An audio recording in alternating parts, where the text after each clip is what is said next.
Welcome to the Sarabia show. My special guest for today.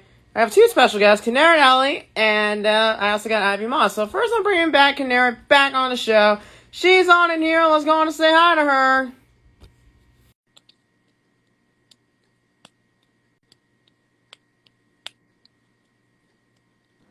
Hey, Kinneret.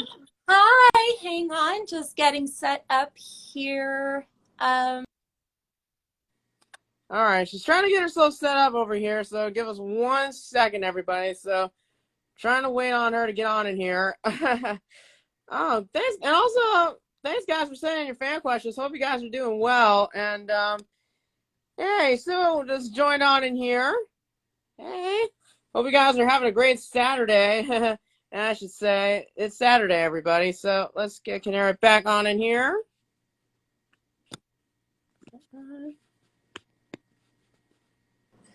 There we go. Hey. Hi, yay! I'm so glad to be on and that it worked out. So yes.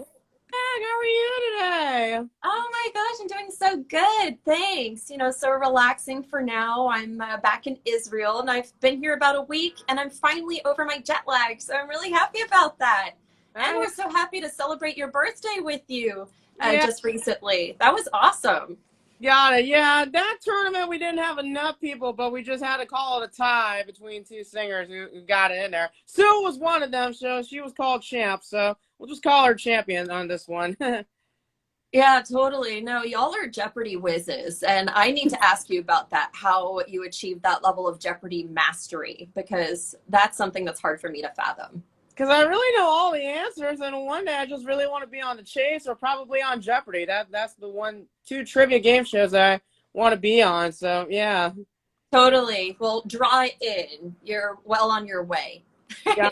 Well, music live going for you. Yeah, music life is going really good. So, but the bulk of my time now is spent being a Trojan princess these days, because I'm going to be singing Ilia in Mozart's Idomeneo this coming November in Crete. So it's going to be Idomeneo Re di Creta, so Idomeneo, King of Crete, that we're doing in Crete proper. So that's really exciting. And so this is going to be a full production with Teatro Grattaciello's young artist program, the Camerata Bardi Vocal Academy. So shout out to them. And I'm going to be sharing the role with, and another shout out to Carla Cottini and also Clara Luciranzo. So that's really exciting. And we're excited to be singing the role. So yeah, so music life is going really good. Okay. Want to start with your first song today? Yeah, so this is definitely kind of like a party starter aria. This is going to be Sempre Libera from Verdi's La Traviata. So for those of you who don't know, La Traviata is sort of like the opera version of Hamlet in that it's one of the most famous operas in the repertoire. And Violetta sings this in Act 1 when she thinks she's falling in love for the first time or feels that she's falling in love for the first time. She's debating whether to go after that love. And then she says, not so much. And, sempre libera. I want to be always free to go from pleasure to pleasure. So, yeah, here goes. Sempre libera di Dio, folleggiare di gioia in gioia. Ma che scorri per mio per sentieri di piacere. Nasca un giorno muoia, sempre lieta e ne riprovi.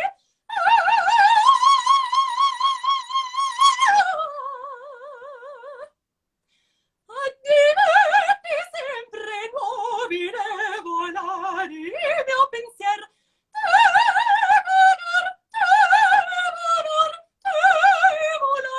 Il mio pensiero.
It's my pleasure. Ready for some questions and answers? I'm so ready for some questions and answers.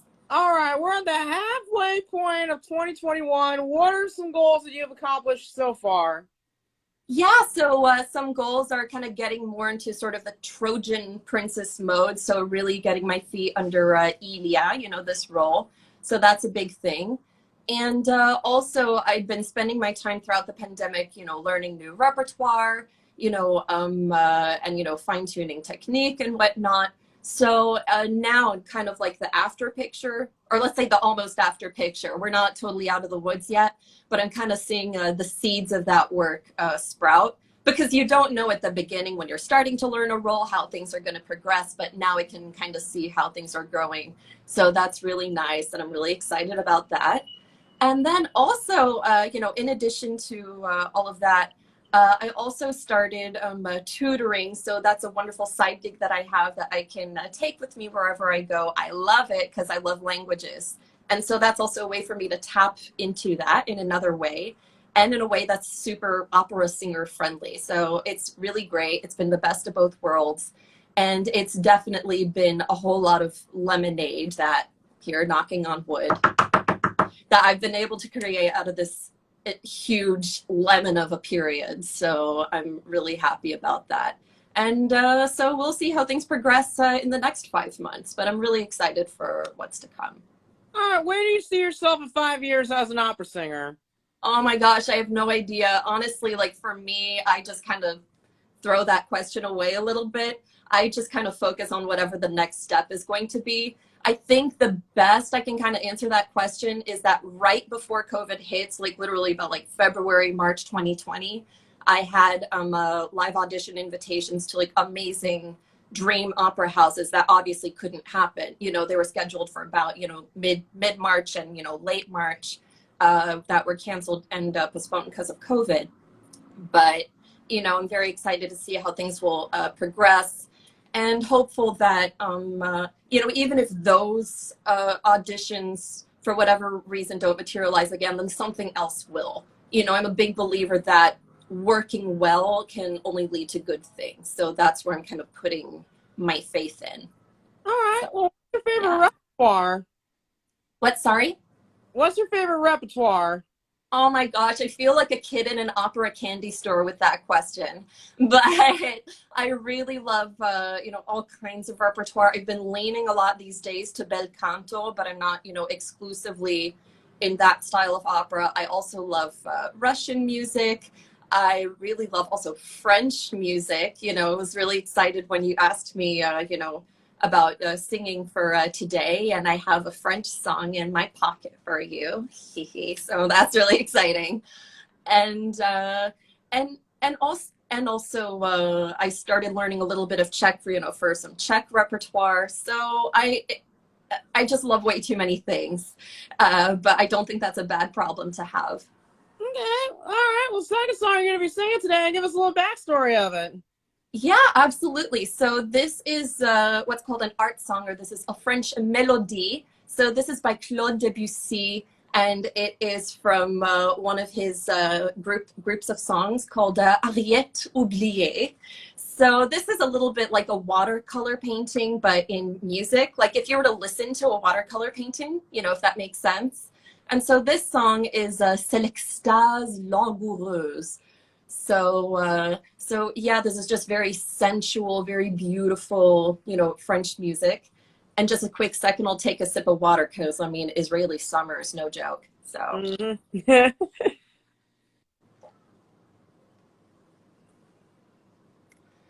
C'est l'extase langoureuse, c'est la fatigue amoureuse,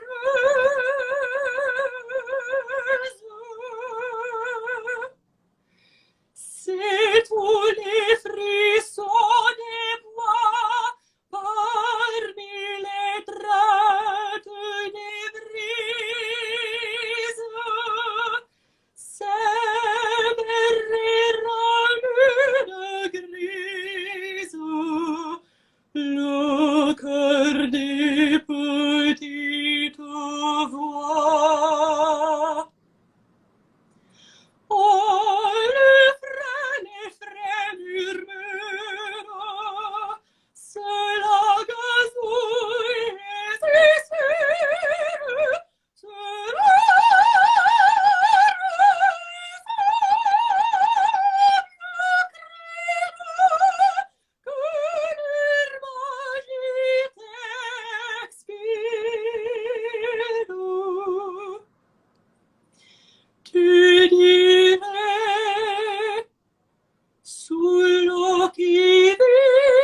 bad tuba.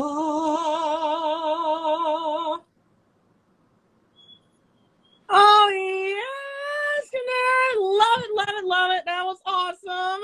Thank you. I love Debussy. It's so beautiful. So Now, yeah. now it's time for a couple fan questions that says, what's the best and the hardest thing about opera? Oh man. So I think the best part is I mean, both the best and hardest thing at the same time is the fact that it really relies on the naked voice, the naked, unamplified voice. So it's not even mic'd. And you're creating beauty with that. But with that beauty, because it's so exposed, it's so vulnerable. So it almost, this is going to sound a little bit funny, but it feels a little bit like being naked on stage because you're really kind of opening yourself up that much to the audience, which it's a really amazing, incredible feeling. But it is also the kind of feeling that makes you go, it's like gulp. So, yeah. All right. So, One. Now, how do you learn an operatic role? oh, well, it really varies from role to role. So, something that's more in the standard repertoire in a language that I'm more familiar with, like it's Italian or French or German, that process is a lot more straightforward because I speak those languages. And so there you start with translating. I mean, that really helps the text and the music stick that much more when you start by translating it. And then this is going to sound a little bit strange, but I actually don't initially start with the mindset of being able of memorizing it, but rather being able to sight read it fluently. That if I had the score and I was told, Kinneret, sing it now, I would be able to sing it without any problems. And typically, by the time I get to the point that I'm able to sight read it fluently, a lot of the memorization has taken place already. So then it's just a matter of cleaning up maybe the last little points here and there that aren't completely solid in memorization. But another thing I personally like about that approach is it also takes the pressure off of being super memorized from the very beginning. It's a lot better to go to kind of take a step rather than to kind of shoot for perfection immediately. So I like taking that step to be able to fluently sight read it first. I'm a big fan of that. Alrighty, now what's the key to your success in the music industry? Oh man. So I think for me, it's a lot of kind of the points, my own personal points, navigating opera have been really in trusting my gut and, trusting myself and doing what's right for my voice individually, whether it fits a certain box or a certain conception one has or not, simply because there's no way, there's even though there are what are called fachs, and I'll spell that, that's F-A-C-H, so I'm not saying a bad word right now. Not everybody fits cleanly into that. So really just being able to be true to myself, which is also important from a physical standpoint, because when you're singing in a way that's true to your own voice, to your own body, then you're going to be as healthy as possible and be at the lowest risk of injuring yourself vocally. So really coming back to that place of listening to my gut, feeling, okay, what is right for me? Something might have worked wonderfully for another singer, and other singers who I think are amazing who sing the same rep, but that doesn't mean that exact same advice or that same approach works for me. So it's really a matter of kind of tailoring all the information that I have around me to myself. And then things really seem to fall in place from there. Not necessarily immediately, but they do down the line. Alright, So, yeah. cool. Now it's your music questions this time. First one, have you seen all 10 parts of the Last Dance documentary? Honestly, I haven't seen one part of it, so I'm so culturally inept. So, no. What's it about? It's the whole Chicago Bulls team and Michael Jordan, so you gotta check it out. Okay, yeah. So this is really revealing my cultural ineptitude. I need to get on that. Alright, well, have you seen Fast and Furious 9? I have not. I haven't seen that either. I know what I'm going to have to watch by the time the show is done. Because I'm not going to tell you the spoilers since I've seen the movie, so yeah. All right, next one, have you seen Space Jam: A New Legacy? I haven't seen New Legacy, but I did see the original Space Jam. That brought back, fond memories. And I might be dating myself a little bit by saying that, but it did. So I'm going to be happy to see the new one.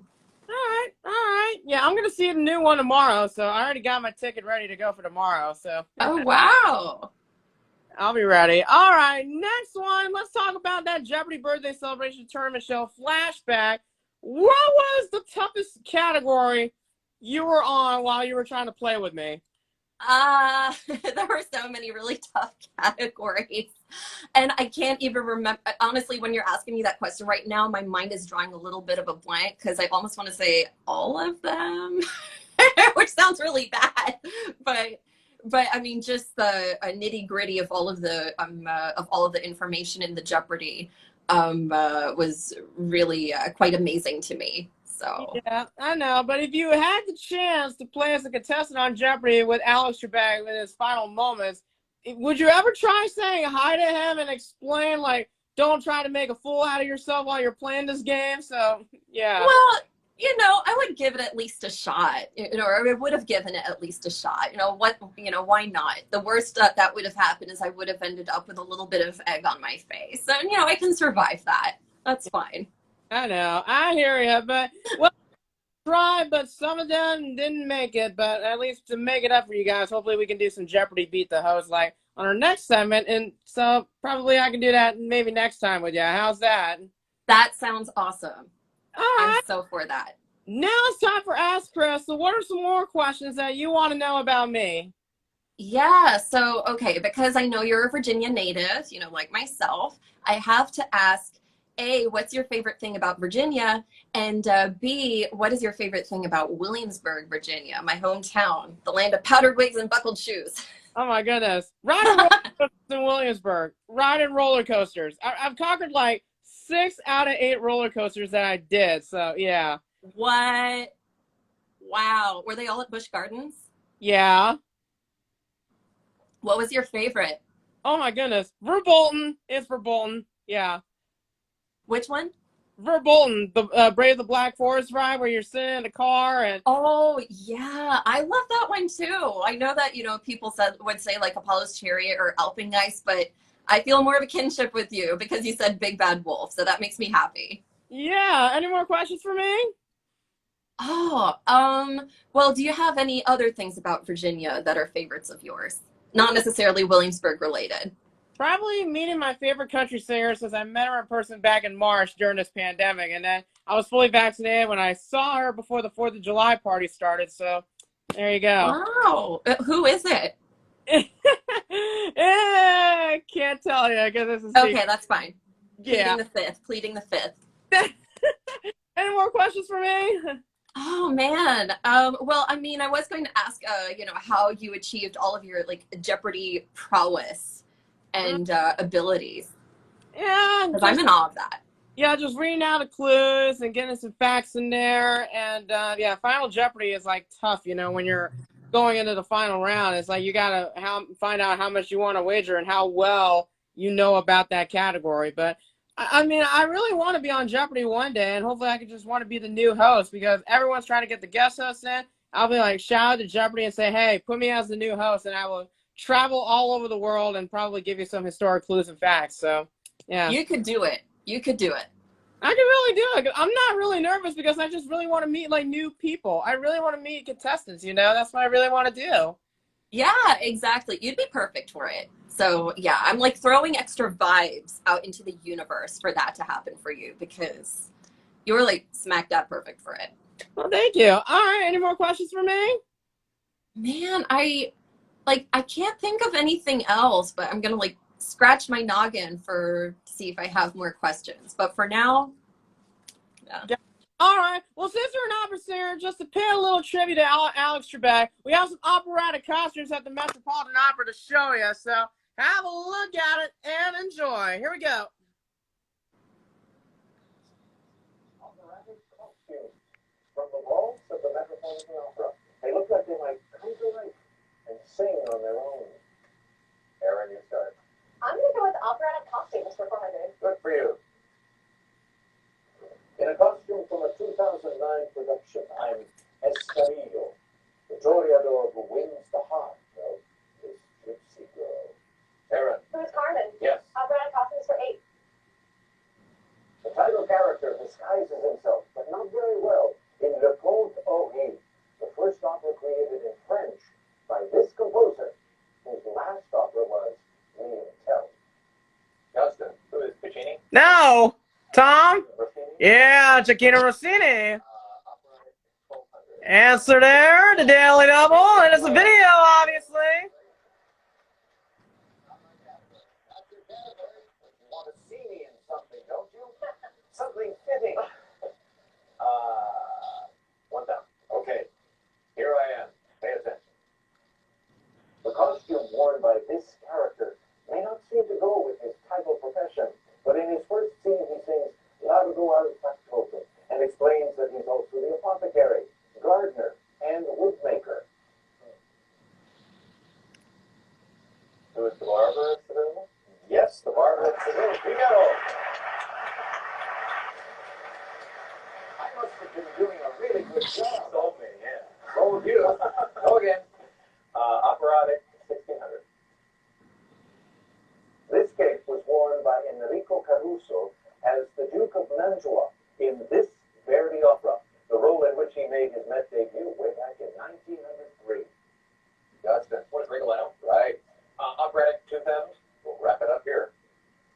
This helmet is a fitting accessory from a production of this Wagner work, in which the knight's arrival in a swan boat is one of opera's great entrances. Justin, was Parsifal? No. Tom or Aaron? The opera was Lohengrin, and try as I might, I couldn't bring that hat home. Oh, there you go. There you go. Wow, that is some pretty in-depth opera knowledge, especially the Lohengrin question. So I'm so Yeah. impressed. So Yeah. what was your favorite operatic costume when I showed you the video? Oh, well, I have to say probably the Contori costume because that was hilarious. It's a little bit like, and especially that particular production, it was a little bit like Rossini meets Monty Python. So that just made me so happy Okay. to see that. Nice. Well, post-game tournament on my birthday. On a scale of 1 to 10, how would you rate yourself after this tournament with me? Honest assessment of myself after that, like a 3. But I'm gonna make it my goal to get better than a 3 on that. All right. Well, yeah. yeah, I know. But next season, next birthday celebration show, we're gonna get some more trivia on Who Wants to Be a Millionaire, just to get you guys more prepared on it. But like I said, it's more tougher than usually it has. 15 questions. Each question is going to be time limited on my birthday. So you have to answer it fast before that clock winds down to 0. So, yeah. All right. So it's on. Yeah. So. And like I said, there's also going to be 3 lifelines, of course. So like on Millionaire, you have 3 lifelines. But then one wrong answer, you go home with some money or probably go home with nothing on the first question. But who knows? You're not going to know what those questions are going to be. So. Yeah. Exactly. Throw a bit of caution into the wind. So. Yeah. All right. Well, final question I want to ask you. Can I bring you back again as a special guest on my show on Instagram Live? I would love that. Yeah. So anytime. Anytime. Got it. All right. Well, final song you're going to be singing today. Give us a little backstory of it. Yeah. So this is the Song to the Moon from Dvorak Sama Rusalka. So this is a little bit like the Czech version of the Little Mermaid story. Except this one is a little, to put it nicely, it's a little bit less sweet than the Disney version. I won't spoil everything, but this art, the Song to the Moon takes place in the first act of the opera. So as the name of the aria suggests, Rusalka is singing to the moon, asking to be with her prince, and that his character is named simply the prince, whom she's fallen in love with from afar.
duszy zgasni, acz se to wspominków zbudzi.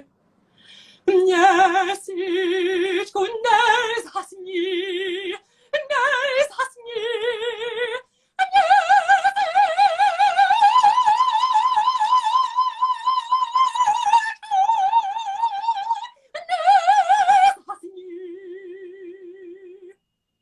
Yes, Kinneret, love it. Can't stop loving your singing voice. You're amazing.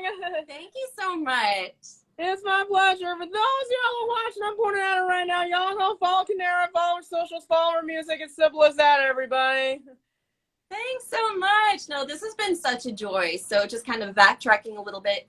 Anytime you want me back on, I mean, it's always such a joy to be on and also to hang out. So, whether it's, to be on the show or whether it's to play Jeopardy together, anytime, you want to hang out with me, I'm here. So, yeah, I hope I can be in person one day, and hopefully I can give you one big hug. How's that? Yes, I would love that.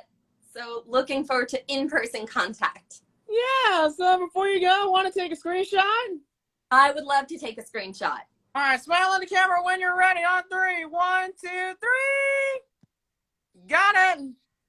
Yay! Thanks a lot, Kinneret, for coming on. Love you so much. Can't wait to bring you back again. I I hope love you too. so. Don't worry. I'm gonna play as hard as I can, and if you want, that's what I gotta do.